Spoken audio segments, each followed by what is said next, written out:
എൻ്റെ ക്യൂട്ടീസ്, ഇന്ന് ക്ലേ കൊണ്ടൊരു ക്രാഫ്റ്റ് ചെയ്യാണ്. ഇത് സത്യം പറഞ്ഞാൽ ഞാൻ പോസ്റ്റ് ചെയ്യണമെന്ന് വിചാരിച്ച വീഡിയോ അല്ല. ഞാൻ കഷ്ടപ്പെട്ട് വലിയ കാര്യത്തിൽ ഉണ്ടാക്കിയിട്ട് ഏറ്റവും അവസാനം പാളിപ്പോയൊരു വീഡിയോ ആണ്. അപ്പോൾ ഞാനാണെങ്കിൽ കുറച്ച് നാളായിട്ട് ഇങ്ങനെ എനിക്ക് ഈ മെർമെയ്ഡ്സിനെ വലിയ ഇഷ്ടമാണ്. നിങ്ങൾ കണ്ടിട്ടോന്നും അറിയത്തില്ല, നമ്മുടെ ഏരിയൽ എന്ന് പറഞ്ഞ മെർമെയ്ഡിൻ്റെ കഥ നിങ്ങൾ കേട്ടില്ല, നമ്മുടെ മത്സ്യകന്യക. അപ്പം ഇതുപോലൊക്കെ കാണുന്ന ഫാൻറ്റസി കഥകളും സ്റ്റോറികളും ഫെയറി ടെയിൽസും ഒക്കെ എനിക്ക് പണ്ടേ ഇഷ്ടമാണ്. അപ്പോൾ അതുകൊണ്ടാണ് ഈ ക്രാഫ്റ്റ് ചെയ്യാൻ ഞാൻ സ്റ്റാർട്ട് ചെയ്ത് തന്നെ. അപ്പോൾ അങ്ങനെ ഒരെണ്ണം ഉണ്ടാക്കണം എന്ന് വെച്ചുകൊണ്ട് എനിക്കാണ് അപ്പോൾ ഇത് എങ്ങനെ ഉണ്ടാക്കണമെന്ന് ഒരു പിടിയില്ല. അപ്പോൾ അതുപോലെ ഏകദേശം എന്തെങ്കിലുമൊക്കെ രൂപം വെച്ച് ഞാനങ്ങനെ ഉണ്ടാക്കാൻ തുടങ്ങിയതാണ്. വളരെ സമയമെടുത്ത് വളരെ കഷ്ടപ്പെട്ട് ഒക്കെ ഞാൻ അതിൻ്റെ കൈയും കാലും, എനിക്കതിനെ കൈ വെക്കാനൊന്നും ഒട്ടുമേ മനസ്സിലാകുന്നില്ല ഇതെങ്ങനെ ഉണ്ടാക്കുന്നത്. കാരണം ഇത് ഞാൻ ഇപ്പോൾ സെർച്ച് ചെയ്തിട്ട് ഇതുപോലത്തെ സാധനങ്ങളൊന്നും കാണുന്നുമില്ലായിരുന്നു കേട്ടോ, ഇതെങ്ങനെ ഉണ്ടാക്കുന്നത്. അപ്പം കൈയും കാലും എല്ലാം കാലിലല്ലോ തന്നെ പാവത്തിന് അല്ലേ. ഈ മെർമെയ്ഡ് എന്ന് പറഞ്ഞാൽ എന്തോ സത്യത്തിൽ പകുതി മത്സ്യവും പകുതി നമ്മുടെ മനുഷ്യനുമാണെന്നാണ് പറയുന്നത്. സത്യത്തിൽ ഈ ഇങ്ങനത്തെ ജീവിയൊന്നും ഇല്ല കേട്ടോ. രണ്ടേ തന്നെ ഒരു വലിയ വൈൽഡായിട്ടുള്ള ക്ഷുദ്രജീവി ആയിരിക്കും എന്നാണ്. അല്ലാതെ ഈ മെർമെയ്ഡിന് നമ്മൾ കാണുന്ന പോലെ സ്നേഹമൊക്കെ ഉള്ള നല്ല ക്യൂട്ടായിട്ട് സുന്ദരിയായിട്ടുള്ള മത്സ്യകന്യകയൊന്നും അല്ലെന്നാണ് പറയുന്നത്. ആർക്കറിയാം, ഇതൊക്കെ നമ്മുടെ കഥകളല്ലേ. എന്തായാലും ഞാൻ മെർമെയ്ഡിൻ്റെ വാലും ഒക്കെ നമ്മുടെ മത്സ്യത്തിനെ പോലെയൊക്കെ ഉണ്ടാക്കിയൊക്കെ വെക്കുകയാണ് കേട്ടോ. അപ്പോൾ ഞാൻ വളരെ ആഗ്രഹത്തോട് ചെയ്ത ക്രാഫ്റ്റാണ്, പക്ഷേ അതുകൊണ്ടായിരിക്കും പൊട്ടിപ്പോയത്. എന്തായാലും ഒരു മെർമെയ്ഡിൻ്റെ ദീനരോധനമാണ് നിങ്ങളിപ്പോൾ കാണാൻ പോകുന്നത്.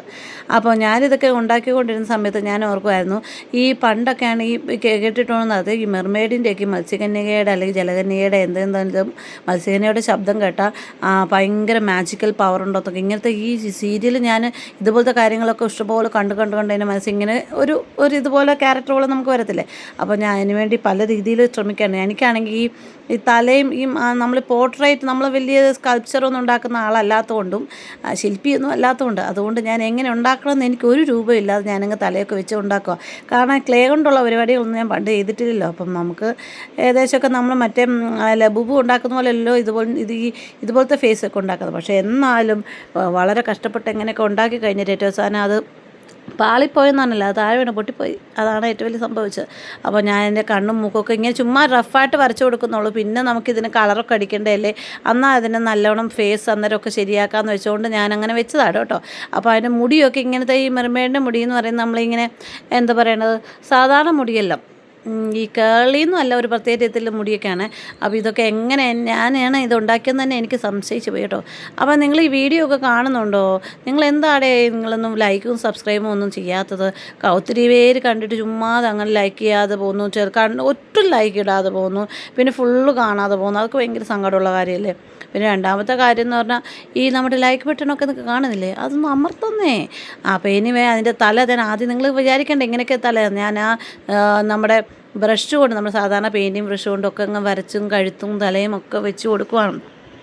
ഇതിപ്പോൾ എത്രയൊക്കെ ഇങ്ങനെ ആകുമെന്ന് വിചാരിച്ചില്ല, പക്ഷേ ഞാൻ വിചാരിച്ചതിനെക്കാട്ടിലും എൻ്റെ കഴിവിനെക്കാട്ടിലും അപ്പുറത്ത് ഒരുമാതിരി ഒക്കെ ആയിരുന്നു കേട്ടോ, സെറ്റപ്പ് ആയിരുന്നു. പക്ഷേ ഭാഗ്യമില്ല. ചിലപ്പോൾ ചില ക്രാഫ്റ്റുകൾ ഇങ്ങനെ നമ്മൾ എത്ര കഷ്ടപ്പെട്ട് ഉണ്ടാക്കിയാലും ഏറ്റവും സാധനം താണ്ട് കിടക്കുന്നത്.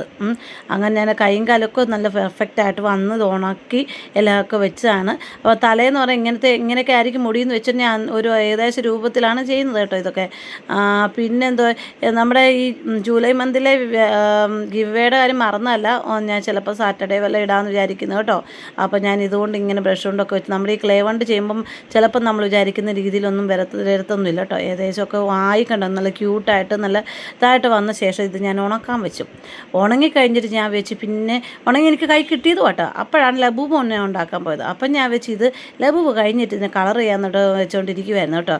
അത് ഒരു സ്ഥലത്തുനിന്ന് മറ്റൊരു സ്ഥലത്തോട്ട് ഞാൻ ഇതിനെ മാറ്റി അങ്ങോട്ട് വെച്ചതും താഴെ വീണ് തവിട് പൊടിയായി. എൻ്റെ ഹൃദയം പൊട്ടിപ്പോയി. എൻ്റെ കുട്ടിയിട്ട് എന്ത് ചെയ്യാനാ, അതിനിപ്പോൾ പൊട്ടിപ്പോയതിന് എനിക്ക് കാണിക്കാനുള്ള ഒരു മനസ്ഥിതി ഇല്ലാത്തത് കൊണ്ട് ഞാൻ കാണിക്കുന്നില്ലെന്ന്. അതങ്ങ് പൊട്ടിപ്പോയെന്ന് 4 തുണ്ടമായിട്ട് താണ്ട് കിടക്കുന്ന കൈയും കാലും തലയും എല്ലാം മെർമെയ്ഡിൻ്റെ ഒരു ചിന്ന ഭിന്നമായി പോയി. അങ്ങനെ പാവപ്പെട്ട മെർമെയ്ഡും അങ്ങനെ പോയതുകൊണ്ട് എനിക്ക് വളരെ സങ്കടം. കാരണം വളയൊക്കെ ഞാൻ ഇട്ട് കൊടുത്ത, 2 കയ്യിൽ വളയിട്ടു, മാലയിട്ടു, ഒക്കെ ഇട്ടുപിട്ടു നല്ല ക്യൂട്ടായിട്ട് അതിനെ ഉണ്ടാക്കിക്കൊണ്ടിരിക്കുമായിരുന്നു. എന്നാലും എൻ്റെ കഴിവിനെ ഞാൻ കഷ്ടപ്പെട്ടുണ്ടാക്കിയിട്ട് ഇങ്ങനെ പോയല്ലോ എന്ന് ഓർത്തപ്പോൾ എനിക്ക് സങ്കടമായപ്പോൾ അപ്പോൾ പിന്നെ വെച്ച് ഇത് ഇടണ്ടെന്ന് വിചാരിച്ചു വിട്ടു. പിന്നെ ഞാൻ ഉണ്ടാക്കിയതല്ലേ, പാളിപ്പോയാലെന്താ, ഉണ്ടാക്കിയ സാധനത്തിൽ നിന്ന് കാണിക്കാമെന്ന് വെച്ചു. അതുകൊണ്ട് ഞാൻ ഏകദേശമൊക്കെ എന്താണ് ഇത് ഈ മെർമെൻഡിങ് ഉണ്ടാക്കിയിട്ട് നമ്മുടെ ഈ പുറവശത്ത് ചെതമ്പൽ പോലെ ആക്കണം കേട്ടോ. അതിനുവേണ്ടി ഞാൻ എങ്ങനെയൊക്കെ എൻ്റെ കയ്യിൽ ഈ ക്ലേ നമ്മൾ ഉണ്ടാക്കുമ്പോൾ ടൂൾസ് ഒന്നുമില്ല. പലരുടെയും കയ്യിൽ ഇതിനെക്കാട്ടി നല്ലോണം ഉണ്ടാക്കുന്ന ആൾക്കാരൊക്കെ ഉണ്ട് കേട്ടോ. അവരുടെ കയ്യിൽ ഇതൊക്കെ കാണുമായിരിക്കും. നമ്മുടെ കയ്യിലുള്ള ഈർക്കിലിയും തീപ്പെട്ടിയും ആ പേനയും കത്രികയും ഒക്കെ വെച്ചൊക്കെയാണ് നമ്മളിതിനെ അഡ്ജസ്റ്റ് ചെയ്ത് ഉണ്ടാക്കുന്നത്. നിങ്ങൾ ഈ ക്ലേ വീഡിയോസ് നിങ്ങൾ കാണുന്നുണ്ടോ എന്ന് അറിയത്തില്ല. എന്തായാലും കണ്ടാൽ നിങ്ങൾ ഇഷ്ടപ്പെടുവാണെങ്കിൽ ഒന്ന് സപ്പോർട്ടൊക്കെ ചെയ്യണം കേട്ടോ. കൂട്ടുകാർക്കൊക്കെ ഷെയർ ചെയ്ത് കൊടുക്കാം കേട്ടോ. അപ്പോൾ നമ്മുടെ വീഡിയോ റീച്ച് എത്തണം എന്നുണ്ടെങ്കിലല്ലേ പറ്റത്തുള്ളൂ. അതുകൊണ്ടാണ് കേട്ടോ. അപ്പോൾ ഞാനിത് ഇടേണ്ടതെന്ന് വെച്ചാൽ ഡിലീറ്റ് ആക്കാൻ തുടങ്ങിയപ്പോൾ ഞാൻ വെച്ച് നിങ്ങളെ ഒന്ന് കാണിച്ചേക്കാം. ഇങ്ങനെയൊക്കെയാണ് ഉണ്ടാക്കുന്നത്. അപ്പോൾ താഴെ വീണ് പൊട്ടിയെങ്കിലും ഏകദേശമൊക്കെ ഉണ്ടാക്കിയതല്ലേ. അപ്പം എന്തായാലും എൻ്റെ മനസ്സ് വിഷമിച്ച് പോയെങ്കിലും പക്ഷെ എനിക്ക് കളറടിച്ച് കാണണമെന്ന് ഞാൻ ആഗ്രഹിച്ചുണ്ടാക്കിയ ഒരു ക്രാഫ്റ്റായിരുന്നു കേട്ടോ. ലബൂബും മറ്റേ അതൊക്കെ നിങ്ങൾ പറഞ്ഞുകൊണ്ട് ഉണ്ടാക്കിയ ക്രാഫ്റ്റില്ല. പക്ഷേ ഇത് ഞാൻ എൻ്റെ മനസ്സിൽ ഇങ്ങനെ തോന്നി ഇങ്ങനെ ഒരു സാധനം ഉണ്ടാക്കണം എന്ന് വിചാരിച്ച് ഉണ്ടാക്കിയതാണ്. പക്ഷേ പോയി ഏകദേശം ഇങ്ങനെയൊക്കെ രൂപത്തിലായിരുന്നു. എന്തായാലും ലൈക്ക് അടിച്ചേക്ക് കേട്ടോ.